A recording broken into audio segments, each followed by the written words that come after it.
Je suis Marius Attor pour l'animation et Daniel Mensan est à l'écran sonore assisté de Kiki Sousa.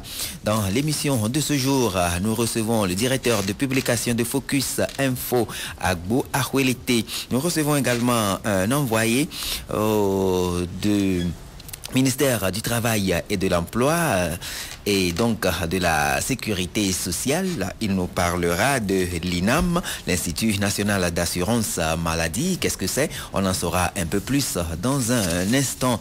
À la une des journaux à notre niveau aujourd'hui, flambeau des démocrates, Kwacha est co-accusé à la barrière. Le juge Pété-Libia demande « Monsieur Kwacha, enlevez votre écharpe ». Monsieur Kwacha Nyansingbe répond « Monsieur le Président, je suis encore député. Le procès s'annonce dur et crée donc flambeau des démocrates. Pas de reprise des classes sans la satisfaction des 7 revendications de la FESEN. La rentrée aussi s'annonce difficile selon toujours flambeau des démocrates. Le Canard indépendant écrit aujourd'hui procès Kwacha Nyansingbe co-accusé. L'échauffement hier, les hostilités mardi prochain, les accusés transférés à la prison civile de Lomé, les à côté du procès. Forum de la semaine toujours sur le procès Kwacha écrit, le procès ouvert sous un impressionnant dispositif sécuritaire puis renvoyé. Vous avez dans ce journal le film de l'audience, minute par minute, reportage photographique et puis scoop forumscopique. La désolation, les 32 inculpés transférés à la prison civile de Lomé. Violence contre les enfants pour sanctionner un vol d'argent. Elle brûle son enfant avec de l'eau chaude au quartier Tocoin 8 à lire à la page 2 de ce journal. La nouvelle expression écrite aujourd'hui, toujours sur l'affaire Kwacha. Kwacha est co-accusé, procès renvoyé au 6 septembre. Les motifs, médias privés empêchés de couvrir l'événement. L'Union pour la patrie, donc, pour terminer, pardon, la une des journaux à notre niveau aujourd'hui. Aussitôt démarré, aussitôt renvoyé au 6 septembre, le droit dit à l'ouverture du procès d'atteinte donc à la sûreté de l'État, les avocats de l'État sur pied de guerre. Alors, bonjour, monsieur Ahwelete Agbo, directeur de publication de Focus Info. Bonjour Marius, bonjour aux auditeurs de Canal. Et merci de répondre à notre invitation. Et bonjour à monsieur Bati Kwame Elom. Bonjour. Vous êtes juriste, inspecteur du travail et des lois sociales à la Direction générale du travail et des lois sociales. Tout à fait. Voilà, votre présence dans cette émission, c'est pour nous parler de l'INAM, Institut national d'assurance maladie. Alors, qu'est-ce que c'est, cet Institut national d'assurance maladie? Bien, l'INAM, comme vous l'entendez, Institut national d'assurance maladie, est la structure mise en place pour gérer le système d'assurance maladie que l'État a mis en place pour les agents de l'État, les agents publics.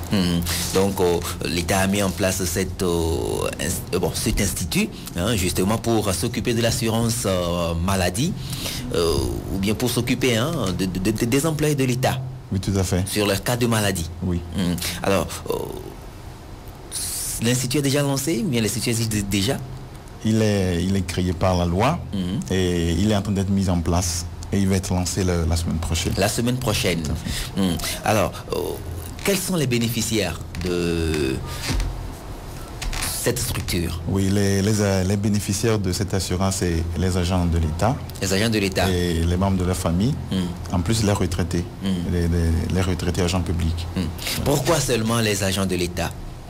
C'est une première étape. Et c'est parce que c'est une première étape. L'assurance maladie, elle a une vocation universelle, c'est-à-dire qu'elle est partie en fait pour couvrir toute la population togolaise. Mais l'apport d'entrée, c'est l'assurance des agents de l'État. Et donc, après cette phase-là, on va procéder maintenant à une extension. Donc, si je comprends bien, à part les agents de l'État, la population aussi est concernée, la population générale aussi est concernée. Oui. Vous dites que le lancement aura lieu la semaine prochaine. Ça veut dire que c'est la semaine prochaine qu'on va commencer par obtenir ou bien bénéficier des retombées de l'INAM? Non, non, non. l'Institut va être lancé et va mettre en place les cartes d'assurés et pour permettre aux gens d'aller aux soins. Mais vous avez souvenance que la dernière fois, le Conseil des ministres a souligné que les prestations vont commencer en novembre. En novembre. Oui, donc le lancement, en fait, c'est pour permettre à l'Institut de pouvoir préparer tout le matériel et avant de se lancer. Ça veut dire que c'est au lancement qu'on va commencer par prélever de l'argent, puisque je suppose qu'on va prélever de l'argent aux bénéficiaires. Non, les prélèvements ont déjà commencé. Ont déjà commencé. Et comment ça se fait? Bien, c'est 7% du salaire de l'agent et l'agent cotise la moitié, 50%, et l'État complète avec 50%. Donc 3% pour l'agent et l'État complète avec 3,5% également. Et c'est au lancement que ça commence? Non, le prélèvement a déjà commencé pour les agents de l'État. Ça a déjà commencé depuis quand? Depuis juin. Depuis juin. Oui. Donc le prélèvement a commencé, mais ce n'est qu'en novembre qu'on pourra bénéficier. Oui. Alors, ce que je voudrais savoir également, comment ça va se faire pour la suite? Bien, pour la suite, comme je l'ai dit, il va y avoir l'extension. D'abord, c'est le secteur privé par public qui va être concerné. Et ensuite, on va aller vers le secteur informel et l'agricole. Est-ce que les bénéficiaires ont un choix? Je voudrais dire par là, est-ce que je veux bien participer ou bien je ne veux pas et je suis libre de participer ou de ne pas participer? Bien, à l'heure actuelle, le système est obligatoire. C'est une assurance, un régime d'assurance maladie obligatoire. Et donc pour les agents, c'est obligatoire. C'est statutaire. Une fois que vous êtes agent de l'État, vous êtes concerné. Une fois que vous êtes agent de l'État, vous êtes concerné. Alors, avant de vous laisser partir, je vais demander peut-être à M. Agbo s'il a quelques questions sur l'INAM. Oui, juste pour savoir quels sont les soins qui sont pris en charge par cette assurance. Est-ce que tous les soins, y compris les soins les plus lourds, sont pris en charge, par exemple? Bien, les actes qui sont pris en charge, il y a la consultation, il y a les laboratoires, les pharmacies, les hospitalisations. Donc il y a toute une liste, oui. Les poches de sang, voilà, donc il y a toute une liste qui sont pris en charge. Est-ce que c'est toutes les sortes de maladies également? En fait, ce ne sont pas les maladies, mais ce sont les actes. Voilà. Vous souffrez d'un malaise, vous allez à l'hôpital, alors vous êtes consulté, la consultation est prise en charge. On vous prescrit des médicaments, les médicaments sont pris en charge. Est-ce que vous travaillez avec des médecins agréés ou il faut aller dans les hôpitaux, dans l'hôpital public? Non, où il y a des médecins agréés? Est-ce qu'il y a un système de tiers payant? Oui, c'est le système en fait, de tiers payant qui est appliqué. Mais l'INAM va travailler avec des structures conventionnées, les structures publiques comme privées. Donc il y aura des conventions signées et ceux-là qui vont avec qui l'INAM va signer ces conventions, ce sont ceux-là qui seront autorisés à recevoir les patients. Les patients assurés. Voilà. Merci, Monsieur Bati, avant de vous laisser repartir, on vous laisse un mot de fin. Bien non, c'est pour tout simplement dire que cette assurance que l'État a lancée est un bien commun et il nous appartient de l'entretenir pour que cela puisse réellement bénéficier à toute la population de notre pays. Merci beaucoup, Monsieur Bati Kwame Elom. Je rappelle, vous êtes juriste, inspecteur du travail et des lois sociales à la Direction générale du travail et des lois sociales. À une prochaine occasion. Merci, bonne émission. Merci. Alors, Monsieur Jean-Paul. On revient donc à l'actualité. L'actualité à la une depuis hier, c'est l'affaire Akpacha, le procès Akpacha qui s'est ouvert. Mais avant d'en arriver, je voudrais qu'on évoque un tout petit peu la rentrée scolaire. Vous savez que c'est en principe dans ce mois qu'on devrait normalement reprendre les cours. Mais cette rentrée a été repoussée au 3 octobre prochain. Mais il paraît que ça ne pourrait pas se tenir le 3 octobre. Tout simplement parce que il y a des revendications des enseignants qui s'annoncent, qui sont là en perspective. Et ce qui est inquiétant, vous savez comment cela s'est terminé. L'année scolaire dernière, c'était sur des revendications, surtout au niveau des étudiants. Et si on parle toujours encore des revendications avant le démarrage de cette rentrée, c'est franchement inquiétant. Oui, et d'abord, je crois que le report de la rentrée a été motivé par d'autres raisons. En tout cas, officiellement, ce n'est pas les revendications des enseignants qui ont fait reporter la rentrée. Et puis, en octobre, je crois qu'il reste un mois pour pouvoir éventuellement négocier avec les enseignants par rapport à leurs revendications. Il y a beaucoup de couches socio-professionnelles dans le pays qui ont des choses à revendiquer, que ce soit les médecins leur ont montré la voie, il y a eu les étudiants, maintenant il y a les professeurs qui sont, on va dire, encore très défavorisés pour ce qu'ils apportent à la nation, puisqu'ils ont entre leurs mains l'avenir de la nation. L'éducation est un passage obligé pour le développement d'un pays. Donc c'est un corps qui doit être choyé, tout comme les retraités. Donc ce n'est pas le cas et ils sont fondés donc à revendiquer les choses. Donc pour ma part, je crois que la rentrée étant prévue pour dans un mois, on a toujours le temps, on a un mois pour éventuellement négocier avec les ministres en charge de ces portefeuilles-là pour pouvoir avoir une rentrée apaisée et calme pour que les élèves et les étudiants commencent les cours dans des conditions acceptables pour tout le monde.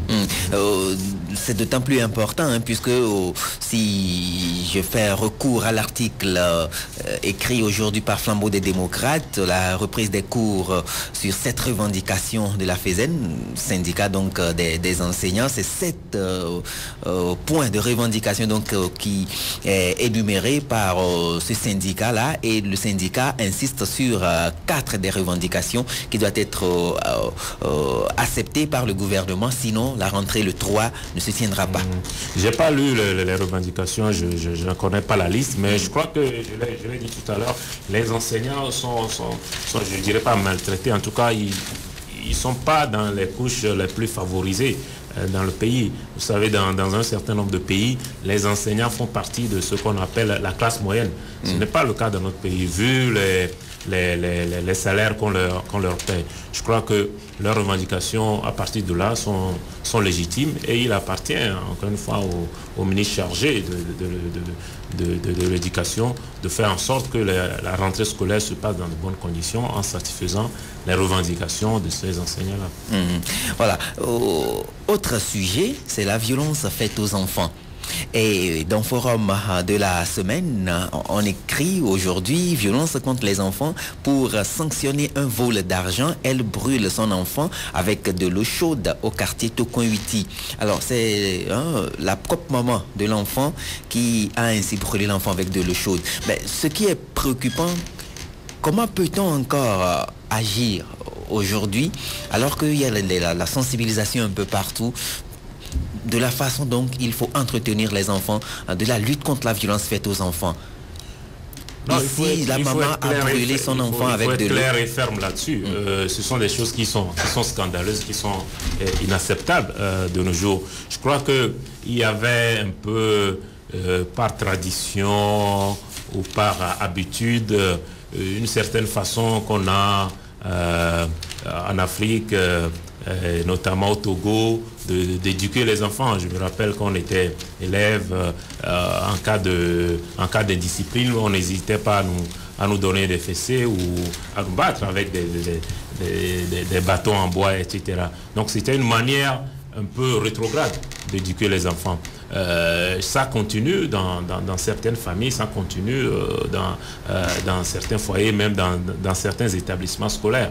Et il faut faire la part des choses entre la punition qui est nécessaire dans l'éducation d'un enfant et puis des faits aussi graves que celui que tu viens de décrire ou que le confrère a décrit dans son sens. C'est des choses pénalement punissables. On ne peut pas accepter qu'on brûle un enfant juste parce que cet enfant a commis quelque chose qui n'est pas qui n'est pas acceptable par les parents. C'est des choses qui n'ont plus rien à voir du tout avec l'éducation, mais qui sont des faits pénalement répréhensibles.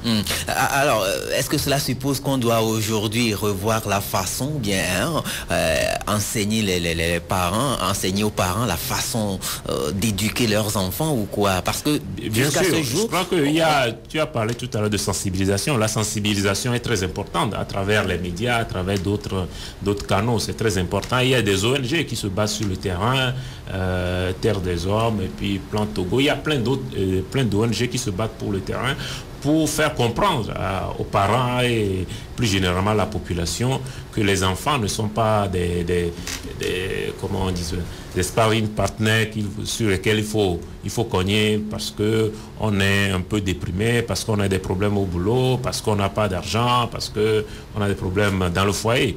Non, les enfants sont à éduquer, effectivement. Les enfants ont besoin de punitions pour progresser, mais ce n'est pas une raison de les traiter comme des animaux. Voilà, parlons aussi, cela vous concerne un tout petit peu, vous avez écrit sur le cas Agba Bertin. Et la semaine dernière, les avocats de Agba Bertin ont tenu... Cette semaine. C'est cette semaine? Oui, c'est cette semaine. C'est cette semaine, voilà. Les avocats donc de Agba Bertin ont tenu une conférence de presse pour donner des éclaircissements à peu près sur ce que vous avez écrit. Je lis dans Flambeau des démocrates toujours, le procès de Agba Bertin s'annonce comme celui de toutes les incertitudes. Mais pour ce qui vous concerne, vous avez écrit sur une société de l'Émirati, le principal accusateur donc de Agba Bertin, et vous avez écrit que cette société n'existe pas. Et pourtant, à la conférence la dernière fois, les avocats ont démontré que cette société existe. Non, les avocats n'ont pas démontré que cette société existe. Non, je veux resituer les choses. Je crois que il faut être clair et dire que moi, je ne fais pas partie à l'instruction, je ne fais pas partie, je ne suis pas partie à l'affaire. Il y a un accusé, c'est M. Bertin Agba, il y a, avec ses avocats. Il y a un accusateur, c'est M. Abbas Youssef et ses avocats. Donc, c'est les deux parties à l'affaire. Et je comprends, je suis tout à fait à l'aise de voir que des avocats utilisent tous les moyens légaux qui sont à leur disposition pour défendre leurs clients et les moyens que leur déontologie les autorise à utiliser. Donc, je n'ai pas rapport à ça, c'est de bonne guerre. Mais ce que je veux dire, c'est qu'il souffre que je fasse aussi mon travail, parce que mon travail d'observateur, quelqu'un qui ne fait pas partie de l'affaire, c'est une fois qu'un dossier comme ça est sur la place publique, c'est de vérifier tout ce qui est distribué ou donné, mis à la disposition des journalistes ou de la presse de façon générale. Alors, donc j'ai fait une enquête à partir des éléments que eux-mêmes nous ont distribués la dernière fois. En gros, ce qu'on a dit dans notre sujet, c'est quoi? C'est qu'on nous a distribué des documents avec un papier en tête d'une société qui s'appelle Pilatus Group.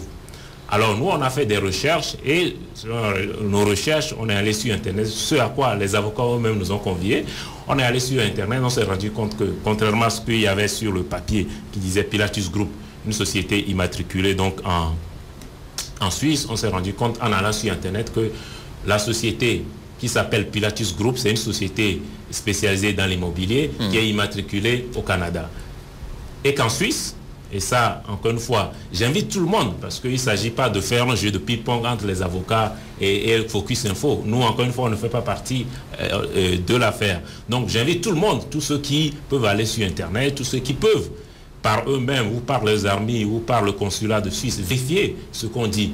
Parce que moi, je persiste, je signe, je n'enlève pas une seule virgule de l'article qu'on a produit. Ce qu'on dit, c'est qu'il n'existe pas en Suisse aucune société qui s'appelle Pilatus Group. Dans aucun registre du commerce en Suisse, il n'existe pas. Alors, et pourtant, la dernière fois, à cette conférence de presse... Je vais en venir à là. Je voudrais juste rajouter que je suis prêt à m'auto-flageller dans ce studio si quelqu'un vient avec un extrait d'un registre du commerce suisse pour me dire qu'il existe une société qui s'appelle Pilatus Group. Ça, c'est le premier point. Le deuxième point, c'est qu'au cours de la conférence de presse, effectivement, les avocats de M. Agba ont produit une vidéo qu'on peut retrouver d'ailleurs sur le site Dailymotion, le site de partage de vidéos. Et dans cette vidéo, Monsieur Abbas Youssef sort d'une audience que le président Sassou Nguesso lui a accordé. Et le président Sassou Nguesso du Congo. Du Congo lui a accordé. Et lorsqu'il s'exprimait, il y a eu un sous-titrage où on voyait Monsieur Abbas Youssef, directeur du groupe Pilatus. Donc, ils ont produit ce document qui contredirait ce que nous on a dit. Mais je ne vois pas le rapport. Ce que nous on dit, c'est qu'il n'y a aucune société en Suisse, je persiste et je signe, qui s'appelle Pilatus Group. Alors qu'on nous montre une image où il y a un sous-titrage, où on présente quelqu'un comme directeur de Pilatus Group, ça ne veut pas dire que la société existe. Je suis désolé, c'est pas parce que vous, Marius, demain, vous allez à la TVT, vous dites que vous êtes directeur de canal BM, que ce canal BM existe. Donc, c'est tout ce qu'on dit. Bon, et puis, la deuxième chose qu'il faut rajouter par rapport à ça, c'est que le sous-titrage dit directeur de groupe Pilatus. Groupe, un petit G, le mot groupe, Pilatus. Ce qui n'est pas la même chose que Pilatus Group. Pilatus Group, c'est la raison sociale. Ce qu'on appelle le nom d'une société, c'est la raison sociale. Alors quand on dit groupe Pilatus, ce n'est pas la même chose que la raison sociale Pilatus Group. C'est un peu technique, je vous le conseille. Oui. Mais ce que je veux dire pour finir, c'est que Alors maintenant, le problème, au fait, si le groupe existe ou pas, et que la société, je ne parle pas de groupe. La société existe ou pas, que la société existe ou pas, et que quelqu'un déclare que je suis directeur de cette société, de toute façon, la personne est en tort. Oui, mais ça, c'est pas mon problème. Parce que, encore une fois, je ne suis pas l'avocat de M. Abbas Youssef. Que M. Abbas Youssef ait tort, que M. Abbas Youssef ait entretenu des relations d'affaires avec M. Agba, que M. Abbas Youssef ne soit pas crédible, que M. Abbas Youssef lui-même soit un escroc, moi, peu me chaud. Ce n'est pas ça l'objet de notre investigation. L'objet de notre investigation, encore une fois, c'est parti de documents qu'on nous a donnés. Moi, je suis journaliste, j'aime faire des investigations. Je suis désolé, quand on me donne, moi, je ne bois pas tout le lait qu'on me donne. Quand on me tend quelque chose, je vérifie. J'ai la faiblesse peut-être d'aller un peu plus loin que certains, mais je vérifie. Et j'ai vérifié, je me suis rendu compte que ce qu'on m'a donné n'existe pas. Mais qu'est-ce que je fais? J'ai écrit là-dessus pour dire. Et encore une fois, dans le dossier, les avocats disent qu'ils ne peuvent pas tout dire, par souci de préserver le secret de l'instruction. J'ajoute aussi que ce n'est pas tous les éléments qu'on a par rapport à ce dossier qu'on a publié aussi pour préserver le secret de l'instruction, pour ne pas donner l'impression aussi qu'on participe un peu à alimenter un certain nombre de rumeurs. Donc on s'est préservé de publier tout ce qu'on a. On a relevé juste un aspect du dossier qu'on a publié. Mais s'il faut aller plus loin, publier d'autres aspects du dossier pour éclairer davantage nos lecteurs et pour convaincre tout le monde que ce que nous écrivons, c'est fondé sur des choses vérifiables par tout le monde, on va y arriver tout simplement. Voilà, on va maintenant aller à l'affaire Kwacha ou bien à l'ouverture du procès de l'atteinte à la sûreté de l'État qui a démarré donc hier et renvoyé à mardi prochain, le 6 septembre plus précisément. Alors, le procès s'est effectivement ouvert hier. Vous y étiez? Oui, j'y étais parce qu'on a estimé que c'est quand même un événement historique qui se déroule dans notre pays et effectivement j'y étais. Alors ce que moi j'ai relevé hier et sur quoi je reviens encore aujourd'hui, c'est le fait qu'il n'est pas permis la couverture du moins médiatique de ce procès-là, surtout pour les médias privés. Oui, effectivement, on a été un peu frustrés de ne pas pouvoir rentrer dans la salle d'audience avec nos appareils photo et nos enregistreurs.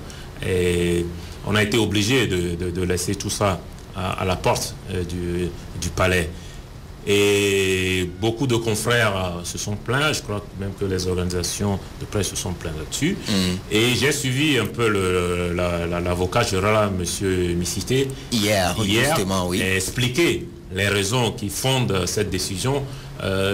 Apparemment, bon, après l'avoir suivi, je n'ai pas encore eu le temps d'aller vérifier les tests dont il a fait référence et qui fonderaient donc sa décision. Mais a priori, si je m'en tiens à ce qu'il a dit, c'est une décision qui est juridiquement fondée. Mais je regrette tout simplement que, puisque les tests qu'il a cités offraient une fenêtre, c'est-à-dire la possibilité au juge de quand même autoriser cela, justement, c'est là où aurait pu aller beaucoup plus loin. C'est là où moi je voudrais en venir, monsieur Agbo. Où l'article qu'il a présenté, on dit quelque part que le président peut donner l'autorisation à ce que le procès soit couvert de façon médiatique et que le président a jugé donner l'autorisation aux médias d'État. Voilà. Et pourquoi ne pas donner cette autorisation à toute la presse et seulement une partie? Oui, c'est la question que je me pose. Même s'il dit que c'est pour éviter que nous en fassions une exploitation un peu... j'allais dire, qui s'y est pas, je ne suis pas convaincu parce que nous on a été accrédités, c'est-à-dire qu'avant d'arriver à la salle d'audience, on a fait une demande d'accréditation, nous a pris en photo, nous a fait des badges. Donc pour moi, il s'agissait tout simplement de réserver une place aux médias, qu'ils soient publics ou privés, qu'ils soient nationaux ou étrangers. Donc j'ai été très surpris de constater qu'il n'y avait pas de place réservée aux médias, qu'en plus, bon, c'est vrai que ça, il fallait, et ça faisait partie des dispositions qu'il fallait signer avant d'avoir l'accréditation, mais c'était surprenant quand même que la fenêtre n'a été accordée finalement qu'aux médias d'État. Puisque de toute façon, si c'était pour éviter qu'on ait des photos de Bacha Menoté ou etc., avec les images de la TVT, on peut faire des captures d'écran et de toute façon, vous avez vu aujourd'hui que beaucoup de confrères ont pu prendre des photos. Donc, finalement, je ne pense pas que ce soit un argument qui tienne réellement la route et que lors de la prochaine audience, c'est-à-dire mardi prochain, il faut tout simplement laisser les médias faire le travail. On peut aussi dire que voilà, vous avez 10-15 minutes pour prendre vos photos, pour prendre vos sons, etc. Mais pour le déroulement, tout le déroulement du procès, c'est peut-être accordé exclusivement à la TVT. Mais autoriser quand même les autres médias à prendre le début de l'audience, comme on le fait dans certaines manifestations, au lieu de nous priver totalement des images et des sons. Alors, ce que je chercherais aussi à comprendre, est-ce que prendre des vues ou bien prendre des sons pourrait créer des problèmes ou bien rendre difficile la tenue de ce procès? Pourquoi donc moi, je ne crois pas. Je crois que c'est un argument qui n'est pas réellement fondé. C'est un argument qui ne tient pas la route parce que je ne vois pas en quoi le fait, par exemple, que vous, à Canal FM, vous preniez des sons ou nous, à Focus Info, on prenne des photos du commandant Ati ou de Pachanya Simbo ou général Tidjani, et en quoi ça influerait ou ça ferait basculer le procès. Non, je ne pense pas que ce soit le cas. Alors, le juge parle de la présomption d'innocence qui oblige à ne pas prendre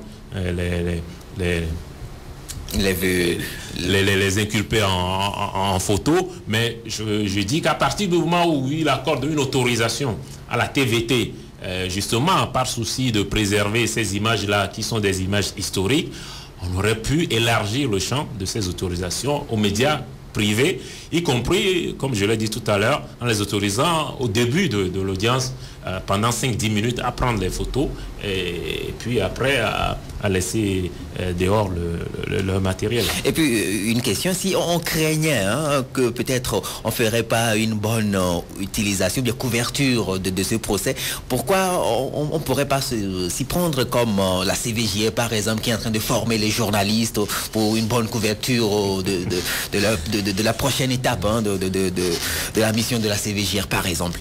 Non, je ne sais pas si c'est exactement la même chose parce que, encore une fois, ce qui fonde le refus de la couverture, c'est la présomption d'innocence, si on s'en tient un peu. Donc, former les journalistes pour aller couvrir un procès comme celui-là, pourquoi pas, mais je ne sais pas si c'est quelque chose qui... Ma question vient du fait qu'on est inquiet, sinon... Non, moi je suis convaincu que ce n'est pas les bandes son ou les photos qui vont changer quoi que ce soit ce procès-là. Je ne vois pas en quoi ça pourrait influer, encore une fois, ce procès. Je ne suis pas convaincu du tout. Et les journaux ont écrit de long en large, à longueur de leur colonne sur ce dossier. Chacun a à peu près sa position, sa manière de voir les choses. Et je ne sais pas ce que les photos y changeraient aujourd'hui. Hier, beaucoup de choses se sont passées et des décisions du moins importantes pour démarrer ont été prises. Et une décision, par exemple, le fait que les détenus sont transférés à la prison civile de Lomé. On suppose que le droit est dit et que l'ANR où ils étaient n'était pas un lieu de détention et que c'est la prison civile où ils doivent être. Mais des gens supposent toujours que, bon, ça ne change pas grand-chose et ça ne change pas les conditions, puisque rien ne prouve que les proches des accusés pourront rendre visite à ces accusés-là et que même les conditions dans lesquelles ils vont se retrouver à la prison civile n'est pas meilleure à la condition où ils étaient à l'ANR. Non, moi je pense que ce qu'il faut retenir de cette décision et de ce transfert et qui me paraît le plus important, c'est que le droit, tu l'as dit, c'est que le droit ait été dit et que une injustice ou une violation des droits des accusés a été corrigée. Parce que, comme les avocats l'ont souligné, l'ANR n'est pas un lieu de détention. Donc, au moins sur ce plan, le droit a été dit. C'est une très bonne chose que le procès commence sous ces auspices-là. Maintenant, est-ce que les accusés seront dans de meilleures conditions à la prison civile de Lomé qu'à l'ANR? Je ne sais pas, mais en tout état de cause, à partir du moment où ce sont leurs propres avocats qui ont demandé le transfèrement, je crois que on ne va pas aller polémiquer encore sur cela. Les avocats ont demandé ça, les avocats, c'est comme si c'était les accusés eux-mêmes qui l'ont demandé. Donc, peut-être que finalement, ils préfèrent être à la prison civile de Lomé qu'à l'ANR, même si on pense qu'ils étaient dans de meilleures conditions. Peut-être qu'à la prison civile de Lomé, ils auront plus accès à d'autres détenus. Ils pourront avoir des gens avec qui discuter, on pourra leur rendre visite. Je ne sais pas, il faut attendre encore pour voir. Mais ils ne seront pas, en tout cas, isolés comme ils étaient à l'ANR, et au moins leurs droits seront respectés. En tout cas, c'est ce qu'on espère. Donc dans tout ceci, il faut voir plutôt le fait qu'il faut respecter le droit plutôt que de voir donc les à côté de la chose. Alors, hier aussi, il a été demandé à l'accusé principal d'enlever son écharpe. Oui, pour moi, c'est l'image du premier jour du procès. C'est l'image, même s'il y a eu d'autres images que je qualifie d'accessoires, importantes aussi, le fait de voir déjà les accusés, Kwacha Nyansingbe arriver menotté avec le commandant Ati, de voir le général Tidjani très amaigri, avec des menottes, ça aussi c'est des images fortes. Mais pour moi, l'image d'hier, c'est M. Kwacha Nyansingbe avec son écharpe devant le juge. Ça devrait avoir une signification. Oui, c'est une scène, il faut dire, théâtralisée par Maître Ajavon pour montrer que son client, l'immunité parlementaire de son client n'a pas été élevée, que son client se présentait le jour-là. Donc ça démontre déjà, à mon avis, de ce que va être ce procès, qui va être essentiellement, je crois que ça va être la stratégie des avocats qui vont se cantonner beaucoup aux questions de forme, aux questions de procédure, à relever un certain nombre d'exceptions. Et je crois que ça, de ce point de vue, en tant que citoyen, en tant que juriste de formation, je crois que c'est quelque chose qui sera très très intéressant à suivre. Alors, ceci étant, est-ce qu'il faille aujourd'hui penser à lever l'immunité parlementaire du député, ou bien le procès peut quand même se tenir malgré le fait qu'il demeure député? Je disais tout à l'heure que ce procès va être intéressant sur le plan du droit. Parce que je suis très curieux de savoir comment et la partie civile et l'avocat général vont pouvoir justifier et fonder juridiquement le fait qu'aujourd'hui l'immunité parlementaire de Kpacha Gnassingbé n'ait toujours pas été levée. Je ne comprends d'ailleurs pas pourquoi on n'a pas pris la peine depuis lors de lever son immunité. Mais j'ai écouté aussi l'avocat de la partie civile, Maître Dossou, expliquer que qu'on pouvait juger Kpacha Gnassingbé sans lever son immunité et que ce serait fondé sur des tests. Donc j'attends de voir dans les prochains jours, au cours de l'audience, quel test, à quel test il va faire référence et comment ils vont fonder tout ça. Donc c'est pour ça que je parlais tout à l'heure de procès très intéressants sur la question du droit. Du fait même que les avocats de la défense soulèvent également le fait qu'on ne pourrait pas se constituer en partie civile dans ce procès. Oui, Maître Ajavon l'a relevé ici et hier en disant qu'il est très surpris qu'on ait constitué une partie civile dans ce genre de procès, parce que traditionnellement ça ne se fait pas. Bon. Mais Maître Dossou a réagi également. Tout à fait. On est dans une affaire sensible, mais dans une affaire intéressante. Donc on verra les arguments des uns et des autres dans ce procès. Mais ce qui est important de dire, c'est que ce procès se déroule, en tout cas c'est ce que pour ma part je souhaite, dans de très bonnes conditions et que le droit soit enfin dit. C'est vrai qu'on a écrit beaucoup de choses depuis le début de cette affaire et il y a quelque chose d'important qui a été dit hier et beaucoup ne l'ont pas relevé et qui vient, au moins, il faut le souligner, qui vient donner raison un peu à l'ex-procureur de la République, Robert Bakaï, qu'on a vilipendé à longueur de colonne, à longueur de l'émission, lorsqu'il disait que Kpacha ne voulait pas d'avocat. Et Kpacha disait qu'il ne voulait pas d'avocat. Ce que Kpacha lui-même a confirmé hier, en expliquant cela par le fait qu'il voulait une conciliation et qu'au bout de l'instruction, puisqu'il s'est rendu compte que son frère ne voulait pas de cette conciliation, il a accepté les avocats. Donc, à l'époque, quand Robert Bakaï disait que Kpacha ne voulait pas d'avocat, on le traitait de menteur. Bon, aujourd'hui, on se rend compte qu'il ne mentait pas forcément à l'époque. Donc ça, c'est le premier point. Et puis, le deuxième point, c'est qu'il faut souhaiter que le droit, le juge Petit-Lébia a commencé, le droit soit dit jusqu'au bout. On a parlé d'aveu de Kpacha sur un certain nombre de points. Et si on va au fond, on verra si ces informations sont vérifiées ou pas. Mais il y aura beaucoup d'exceptions qui seront soulevées par les avocats de la défense. On a parlé tout à l'heure d'immunité, on a parlé de flagrant délit. On va voir comment le juge Petit-Lébia va réagir par rapport à ces violations-là. Et si le procès pourra aller jusqu'au bout, ou alors il va mettre fin au procès en se basant uniquement sur ces questions de forme et sur ces questions de procédure. Toujours sur ce procès, on a dit que c'était ouvert au public. Mais moi j'ai eu comme l'impression que c'était pas effectivement ouvert au public, puisque à un moment donné, vous ne pourrez plus avoir accès au palais de justice. Bon, ce que moi je peux dire, moi j'étais arrivé sur les lieux vers 7 heures. C'était pas tout le monde qui pouvait avoir accès, hein.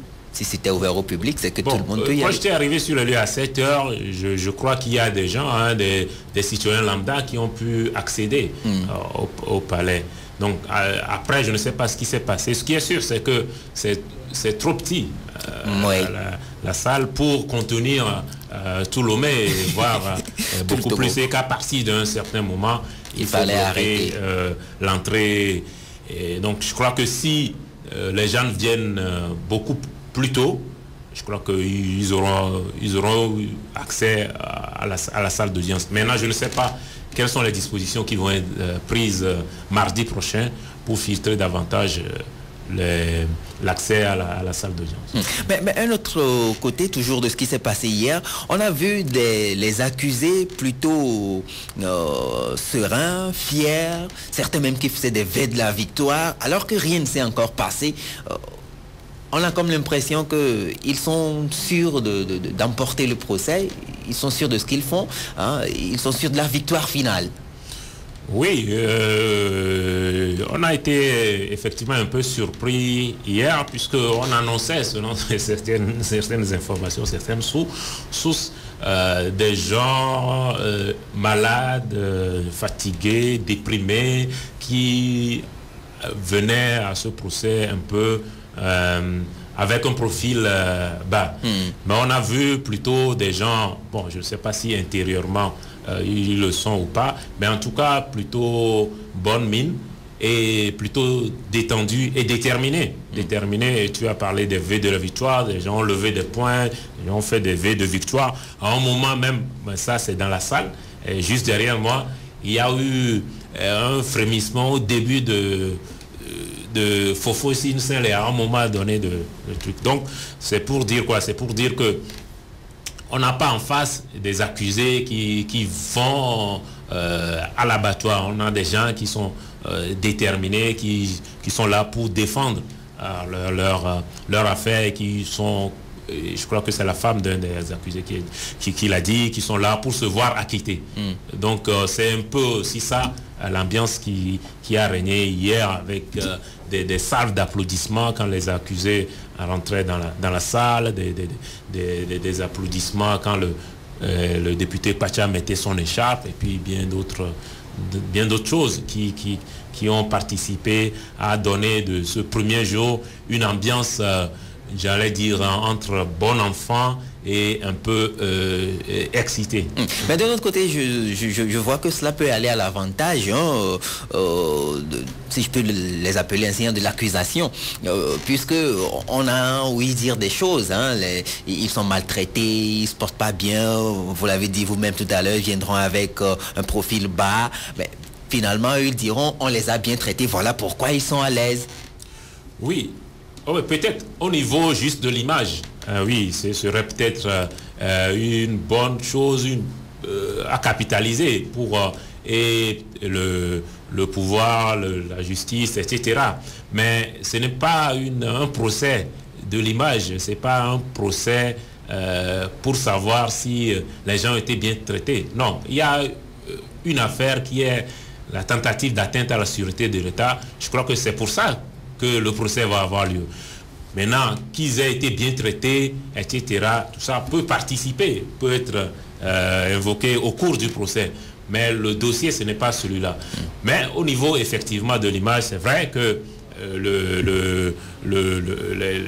les magistrats, l'État, le régime, peut éventuellement capitaliser là-dessus, communiquer en disant, voilà, vous nous accusiez de refuser, par exemple, à M. Pacha des avocats, voilà, il dit que c'est lui-même qui n'en voulait pas. Vous nous accusiez de les avoir torturés, de les avoir maltraités, que telle ou telle personnalité était malade. Aujourd'hui, on se rend compte que c'est des gens qui ont plutôt bonne mine. Tout ça montre qu'on n'est pas si, comment dire, on ne viole pas autant qu'on le dit les droits de l'homme au Togo. Oui, effectivement, ça peut être capitalisé, mais ça ne remet pas en cause le fond du dossier qui est-ce que effectivement il y a eu tentative d'atteinte à la sûreté. C'est la même chose au niveau de l'image. C'est lorsque quelqu'un disait hier que le fait que Pacha Gnassingbé, ses co-accusés, aient été ovationnés tout au long de la première journée, c'est un but marqué par rapport à l'accusation et par rapport à Faure Gnassingbé. Ce n'est pas un concours d'applaudissements le procès d'hier. C'est vrai qu'au niveau de l'image, au niveau de l'opinion, ça a son importance. Mais ça n'a pas d'influence sur le procès en lui-même. Et puis, de toute façon, dans une salle d'audience, lorsqu'il y a des accusés, il n'y a rien de surprenant que ce soit les accusés, qu'il y ait plus de gens, de la famille, des amis, dans la salle d'audience et qui les acclament. Ça n'a rien de surprenant. Ça m'étonnerait que l'avocat général ou le juge Petit-Lebia s'amène avec des membres de sa famille pour l'applaudir à chaque intervention. Donc il n'y a rien de spécial à dire là-dessus. En un mot, c'est pas les images, comme vous le dites, qui vont jouer, mais c'est les tests et les faits. Oui, c'est les faits qu'on juge. Est-ce que Pacha et ses accusés se préparaient réellement à commettre? C'est vrai, je l'ai dit aussi, les avocats vont essayer de soulever un certain nombre d'exceptions avant d'aller au fond. Et si on va Si on arrive au fond, si il faut aller au fond, on va au fond. On va déterminer si les faits sont avérés ou pas. Aujourd'hui, les gens disent que ce n'est pas le cas et qu'ils vont être acquittés. On verra ce que ça va donner au fond et tout le monde sera situé. Moi, c'est ça qui m'intéresse. Lorsqu'on ira au fond, on verra ce que l'accusation a entre les mains. Est-ce que c'est réellement établi? Et on verra est-ce que ça a du poids pour justifier la détention de ces personnes-là depuis 2 ans et pour justifier une éventuelle condamnation. Voilà, on va refermer cette émission, il est pratiquement l'heure. Pour refermer, M. Jean-Paul Agbo, directeur de publication de Focus Info. Oui, juste pour dire que hier on a assisté à quelque chose, je l'ai dit tout à l'heure, à quelque chose d'historique dans notre pays. Et si le régime, ou en tout cas le gouvernement, a choisi d'aller au bout dans le cadre de cette affaire, d'aller à un procès, j'espère que c'est pour démontrer que on est, quel que soit le niveau ou la place qu'on occupe dans ce pays, si on commet un délit ou un crime, on est punissable. Que les jugements de cour ne soient pas fonction de la place qu'on occupe. Et que donc, je voulais en venir là, et que la question de l'impunité sera réglée et que demain, si d'autres personnes, d'autres personnalités importantes dans l'origine, que ce soit pour des crimes politiques ou des crimes économiques, que le règne de l'impunité tire à sa fin. Donc j'espère que c'est la leçon à tirer de ce procès. Et deuxième chose, j'espère que les juges vont se montrer réellement indépendants dans cette procédure. Ils ont commencé à prendre des décisions hier que tout le monde a applaudi. J'espère qu'ils vont rester dans sur la même lancée et dire le droit, rien que le droit, en s'exonérant de toute autre considération qui n'aurait rien à voir avec le droit, pour que et les droits de la défense et les droits de l'accusation soient respectés, pour qu'enfin, lorsque un verdict tombera, tous ceux qui auront assisté à ce procès puissent dire, voilà, on a fait un procès digne de son nom pour une fois dans ce pays. Merci Agbo Akwelite, directeur de publication de Focus Info. Merci aussi à vous, chers auditeurs, pour votre fidélité d'écoute à cette émission et à cette radio. L'émission de ce jour ainsi se referme. Lundi, SAS, avec tout son chapelet de noms, vous retrouve. Portez-vous bien, à la prochaine.